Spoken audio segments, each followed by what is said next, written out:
देने वाले हैं और इस बड़ी सौगात को पाकर कासगंज वासी जो है काफी खुश नजर आ रहे। सुनिए सीएम योगी आदित्यनाथ क्या कुछ कह रहे हैं।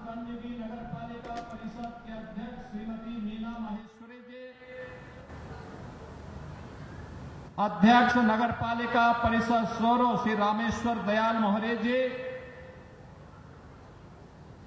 आज के इस कार्यक्रम में उपस्थित भारतीय जनता पार्टी के सभी पदाधिकारीगण, उत्तर प्रदेश के पुलिस महानिदेशक श्री प्रशांत कुमार जी, प्रमुख सचिव गृह श्री संजय प्रसाद जी, प्रशासन और पुलिस के हमारे सभी वरिष्ठ अधिकारीगण, कासगंज से जुड़े हुए मेरे सभी उपस्थित बहनों और भाइयों, आज ये मेरा सौभाग्य है कि श्री हरि विष्णु के 12 अवतार की इस पावन धरा को नमन करने, भारत के ज्ञान की परंपरा को सांख्य दर्शन के रूप में आम जनमानस को एक नई प्रेरणा और प्रकाश प्रदान करने वाले महर्षि कपिल की इस पावन धारा को मुझे नमन करने का सौभाग्य प्राप्त हो रहा है। इस अवसर पर कासगंज वासियों को 724 करोड़ रुपए की परियोजनाओं की सौगात भी मिल रही है।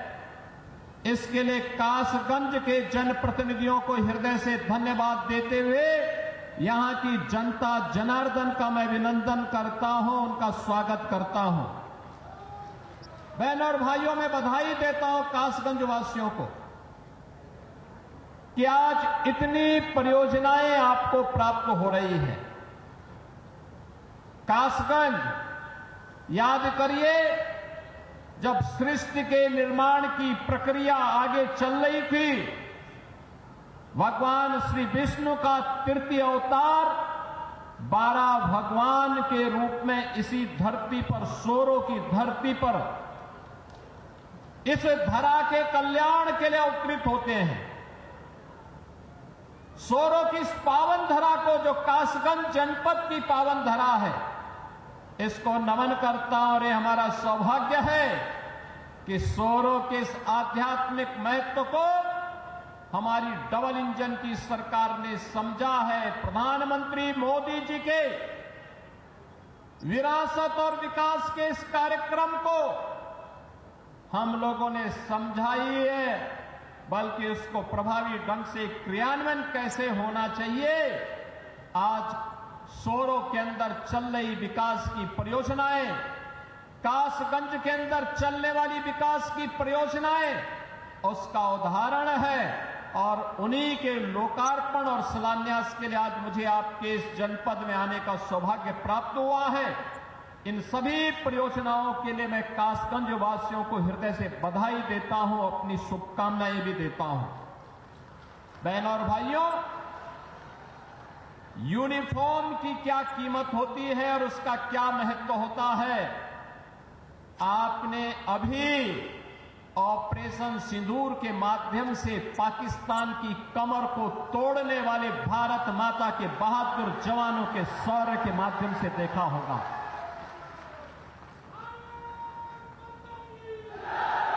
आपने देखा होगा कैसे प्रधानमंत्री मोदी जी के मार्गदर्शन में भारत के बहादुर जवानों ने पाकिस्तान को चारों खाने चित्त करते हुए उसको उसकी ही औकात में लाने का काम किया है। अगर हमारे पास मजबूत सेना नहीं होती, भारत माता के पास बहादुर जवान नहीं होते, तो पाकिस्तान जैसे दुश्मनों के रहते हुए देश की जनता कैसे सुरक्षित रहती, कैसे सुरक्षित रहती। अब तो भारत ने बता दिया है कि अगर हमारे एक नागरिक को भी छेड़ोगे तो अपने अस्तित्व के लिए जूझोगे, अपने अस्तित्व के लिए जूझोगे। और आज पाकिस्तान दुनिया के अंदर गुहार लगा रहा है कि जान बकस दो एक बार। बहनों और भाइयों, ये इसलिए क्योंकि पिछले 10 वर्ष में प्रधानमंत्री मोदी जी के नेतृत्व में सेना के आधुनिकीकरण को लेकर के, सेना के सुदृढ़ीकरण को लेकर के लगातार कार्य हुए हैं। और इसीलिए भारत की सेना दुश्मन के किसी भी प्रकार का मुकाबला करने के लिए सदैव तत्पर रहती है। अगर कभी दुश्मन ने कोई जरूरत की तो उसके घर में घुस करके उसको मार करके उसका काम तमाम करने की पूरी क्षमता भारतीय सेना के पास है। बहनों और भाइयों, जो काम देश की सुरक्षा के लिए सेना का है, उसी प्रकार का कार्य आंतरिक सुरक्षा में कानून का राज स्थापित करने में पुलिस की हुई होती है। याद करिए 2017 के पहले का उत्तर प्रदेश कोई सुरक्षित नहीं था। सायंकाल होते होते सड़कों पर कर्फ्यू जैसा दृश्य दिखाई देता था। उपद्रवी और उत्पाती सड़कों पर आकर तांडव करते थे। न बेटी सुरक्षित थी, न व्यापारी सुरक्षित था। हर तीसरे दिन एक दंगा होता था। पर्व और त्योहार के पहले ही लोगों के घर में, लोगों के मन में एक आशंका आ जाती थी, पता नहीं अब क्या होगा, अब क्या होगा। प्रदेश में विकास ठप हो गया था। एक तरफ उपद्रव और दूसरी तरफ अंधेरा। इन दोनों के बीच का समन्वय था समाजवादी पार्टी और पहले की 2017 की पहले की सरकारें। वे गुंडों के साथ मिलकर के प्रदेश में अराजकता फैलाते थे, कानून के लिए संकट खड़ा करते थे।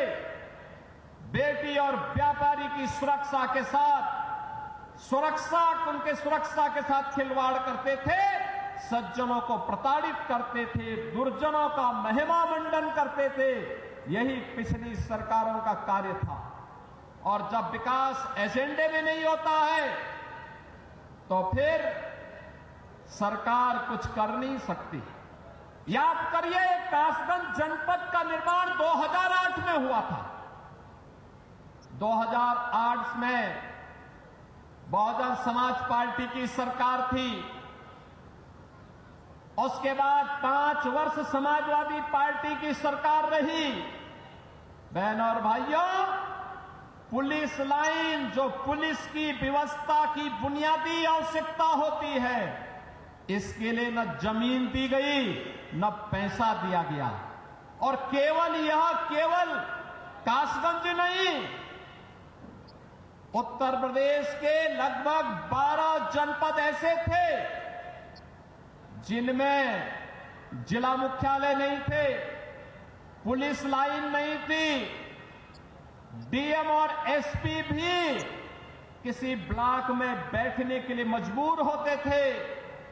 बुनियादी सुविधाओं के अभाव में कैसे 25 करोड़ जनता की कोई सुरक्षा करता। लेकिन आज उत्तर प्रदेश पुलिस देश के अंदर एक मॉडल के रूप में देखी जा रही है, एक मॉडल के रूप में आधुनिक सुविधाओं से युक्त, हर प्रकार के संसाधनों से युक्त। और माफिया का तो काल ही बन गई है पुलिस। अब माफिया पैरेलल, एक समानांतर सरकार नहीं चला सकता, किसी गरीब की प्रॉपर्टी पर कब्जा नहीं कर सकता, सज्जन शक्ति को प्रताड़ित नहीं कर सकता, बेटी और व्यापारी की सुरक्षा पे सेंध नहीं लगा सकता है। अगर लगाएगा तो उसे मालूम है अगले चौराहे पर यमराज उसका इंतजार कर रहा होगा और फिर राम नाम सत्य है कि यात्रा निकलनी प्रारंभ हो जाएगी। बहनों और भाइयों, ये नए भारत का नया उत्तर प्रदेश है। आज मुझे 191 करोड़ रुपए की लागत से बने हुए कासगंज के अत्याधुनिक पुलिस लाइन के लोकार्पण का अवसर भी प्राप्त हो रहा है। ये लोकार्पण केवल एक पुलिस के लिए नहीं, पुलिस के लिए यहां अत्याधुनिक सुविधाएं दी गई हैं। 1000 बैरक बनाए गए हैं, 1000 पुलिस कार्मिकों के लिए बैरक बनाए गए हैं। यहां पर पुलिस के जुड़े हुए अधिकारियों के लिए आवासीय सुविधा भी दी गई है। पुरुष हो या महिला कांस्टेबल या अधिकारीगण, इन सबके लिए सुविधाएं दी गई हैं। ऑडिटोरियम भी बनाया गया है, लेकिन साथ साथ यहां पर पुलिस की वे आधुनिक सुविधाएं भी इनको प्राप्त हो रही हैं जो एक आधुनिक पुलिस को प्राप्त होने चाहिए। और ये मॉडल बना है। उत्तर प्रदेश पुलिस आवास निगम ने एक समय सीमा के अंदर इसे निर्माण करते हुए आज समर्पित किया है और यह कार्यक्रम अनवरत रूप से आगे बढ़ेगा। अब पुलिसकर्मी भी टूटे हुए एस्बेस्टस के बैरक में नहीं रहेंगे, बल्कि हाई राइज बिल्डिंग के किसी अच्छे शानदार आवासीय सुविधाओं से युक्त बैरक में रह करके सुरक्षा का शानदार मॉडल खड़ा करेंगे। यह पुलिस लाइन कासगंज इसका एक उदाहरण बनकर के उतरी है। मैं इस अवसर पर उत्तर प्रदेश पुलिस को, उत्तर प्रदेश पुलिस आवास निगम को और कासगंज पुलिस को हृदय से बधाई देता हूं, जो इन सभी सुविधाओं का लाभ आज यहां प्राप्त करने जा रहे हैं। बहनों और भाइयों, आज यहां पर कासगंज के अनेक परियोजनाओं की सौगात भी कासगंज वासियों को प्राप्त हो रही है। मुख्यमंत्री कंपोजिट विद्यालय का शिलान्यास, याद करिए, मुख्यमंत्री कंपोजिट विद्यालय, यह शिक्षा का एक मॉडल बनने जा रहा है अटल आवासीय विद्यालय की तर्ज पर।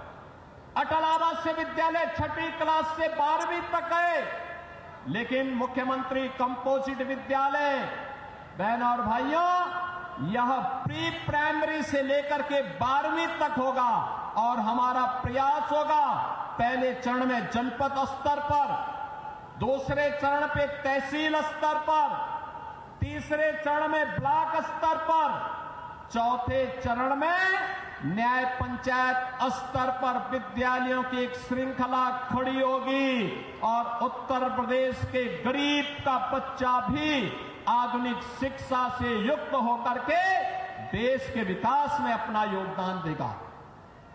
शिक्षा के साथ साथ आज यहां पे स्वास्थ्य के लिए, स्वास्थ्य के साथ साथ यहां की सड़कों के लिए, पर्यटन विकास के लिए, पेयजल के लिए, नगरीय विकास के लिए और जीवन के प्रत्येक क्षेत्र में समग्र विकास की अवधारणा को आगे बढ़ाने के लिए आज इन सभी 724 करोड़ रुपए की परियोजनाओं की सौगात कासगंज वासियों को अर्पित करते हुए मुझे अत्यंत आनंद की अनुभूति हो रही है।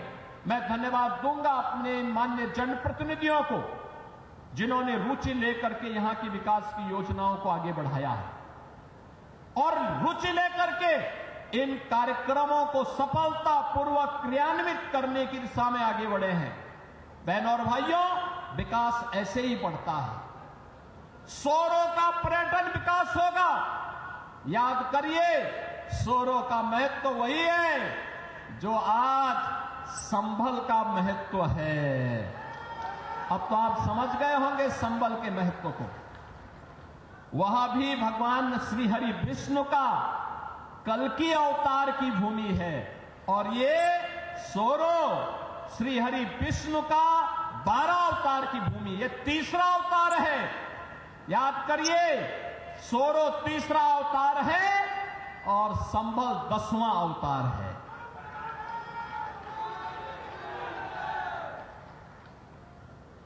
श्री हरि विष्णु का ही अवतार भगवान श्री कृष्ण भी हुए और श्री हरि विष्णु का ही अवतार मर्यादा पुरुषोत्तम भगवान श्री राम भी हुए। ये सभी श्री हरि विष्णु के जिन्होंने इस सृष्टि के कल्याण के लिए समय समय पर अवतार लेकर के मानवता के कल्याण का मार्ग प्रशस्त करते हुए धर्म की संस्थापना के लिए इस धराधाम पर आए हैं। पर्यटन विकास के माध्यम से जैसे आज अयोध्या का विकास हुआ है, जैसे आज मथुरा वृंदावन के समग्र विकास की एक बड़ी कार्य योजना को लेकर के हम आगे बढ़े हैं, ऐसे ही सोरों के विकास के कार्यक्रम को लेकर के भी हम आगे बढ़ेंगे। इसके माध्यम से कासगंज का विकास होगा।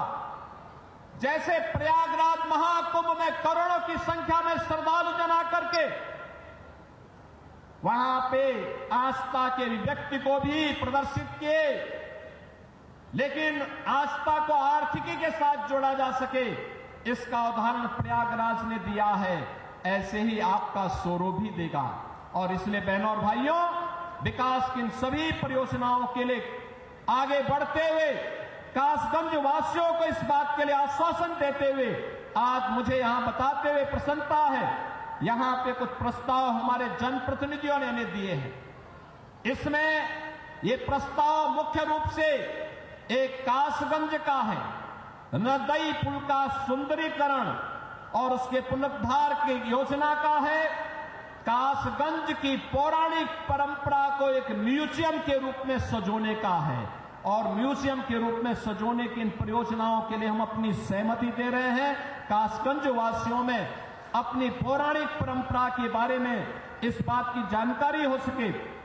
नगर पंचायत सोहावर ये अमापुर का है, यहां पर बाईपास के निर्माण का कार्य होगा और साथ साथ दरियागंज में झील के सुंदरीकरण के प्रस्ताव को भी हम आमंत्रित कर रहे हैं। ये सभी प्रस्ताव आते हैं तो कासगंज जनपद को समग्र विकास की दिशा में आगे बढ़ाने में मदद मिलेगी। एक बार फिर से कासगंज की इस नवीन पुलिस लाइन के उद्घाटन कार्यक्रम, कासगंज की 724 करोड़ रुपए की परियोजनाओं के लिए मैं सभी जनप्रतिनिधियों को हृदय से बधाई देता हूं। कासगंज वासियों को मैं हृदय से अभिनंदन करते हुए मैं विश्वास करता हूं कि सुरक्षा और विकास का, सुरक्षा और सुशासन का, विरासत और विकास का जो डबल इंजन सरकार का समन्वय है, इस समन्वय को आगे बढ़ाने के लिए आप सदैव तत्पर होकर के कार्य करेंगे। आप सबके प्रति मेरी मंगलमय शुभकामनाएं हैं। धन्यवाद। जय हिंद।